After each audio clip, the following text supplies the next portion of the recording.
کہ دیکھو صحابہ کا تو عالم یہ تھا کہ حضور نماز پڑھا رہے ہیں تو کچھ صحابہ کا حال تو یہ تھا کہ وہ حالت نماز میں بھی حضور کو دیکھ رہے ہیں. اسی لیے ڈاکٹر اقبال نے کہا تھا ادائے دید سراپا نیاز تھی تیری، کسی کو دیکھتے رہنا نماز تھی تیری. اور سنیں اس کی اگلی حدیث اور سنیں. حضرت عبداللہ ابن عباس رضی اللہ تعالیٰ عنہ سے مروی ہے قال کہ رسول کریم صلی اللہ تعالیٰ علیہ وسلم کے زمانے میں جب سورج گرہن لگا آقا علیہ الصلوۃ والسلام نے اس کی نماز پڑھائی. لوگوں نے کہا یا رسول اللہ رأیناک تناولت شیئا فی مقامک ثم رأیناک تقعقعت.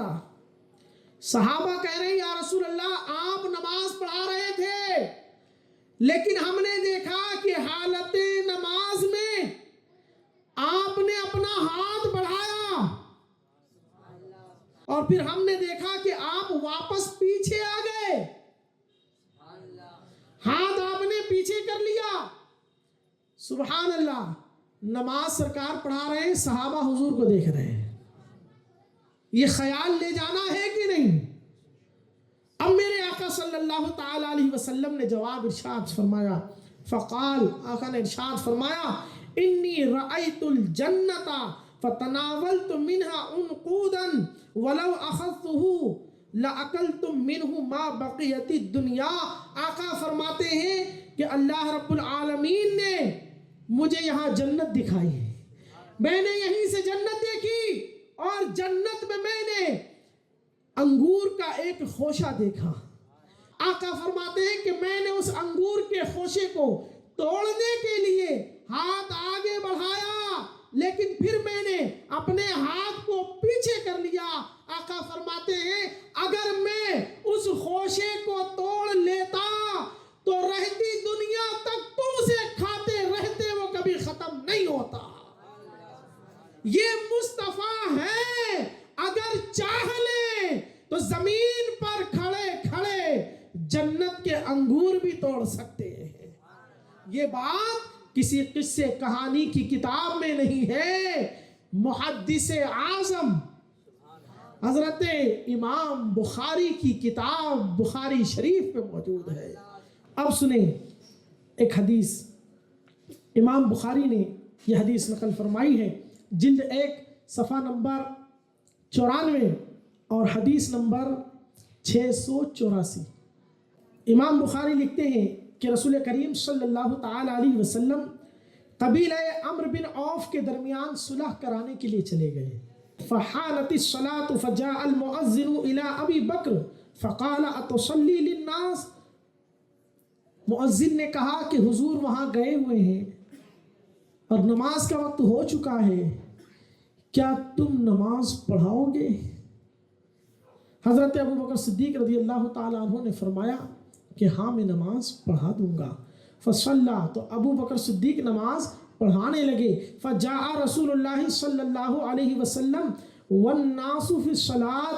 حضور تشریف لائے اور لوگ نماز میں ہیں، لوگ نماز میں ہیں. اب میرے آقا علیہ الصلوۃ والسلام آئے. فتخلص حتی وقف فی الصف. آقا علیہ الصلوۃ والسلام صفوں کو چیرتے ہوئے آگے بڑھے یہاں تک کہ حضور پہلی صف میں قیام فرما رہے ہیں. آقا علیہ الصلوۃ والسلام جب پہلی صف میں گئے فصفق الناس، لوگوں نے ہاتھ پر ہاتھ پیٹنا شروع کیا. وکان ابو بکر لا یلتفت فی صلاتہ، اور حضرت ابو بکر جب نماز پڑھتے تھے تو پھر ان کی توجہ کدھر بھی نہیں جاتی تھی، ایسا گم ہوتے تھے نماز پڑھانے میں. فلما اکثر الناس التصفیق التفت فرآ رسول اللہ صلی اللہ علیہ وسلم. بہت زیادہ ہاتھ پر ہاتھ مارنا جب لوگوں نے شروع کیا، ایک شور بلند ہوا. صدیق اکبر نے توجہ کی، دیکھا کہ رسول اللہ موجود ہیں.